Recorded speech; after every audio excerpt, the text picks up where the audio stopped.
Hey guys, we got us a Firmware Wednesday for the FM9.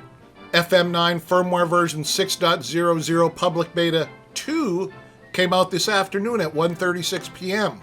It's just got some beta fixes, and I know everyone was hoping we'd get a release candidate or a production release, but just look at it this way, a public beta 2, we're getting closer.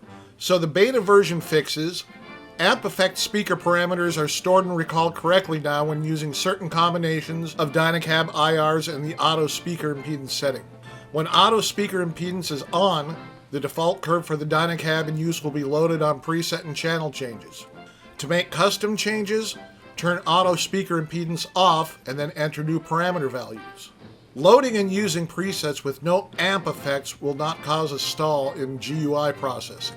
CabLab's software live mode audio is corrected.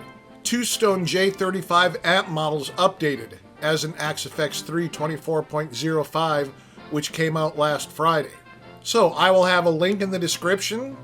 There's also an updated version of FM9 Edit for this release. I will also have that link in the description. Alright guys, I will be talking with you again on Friday.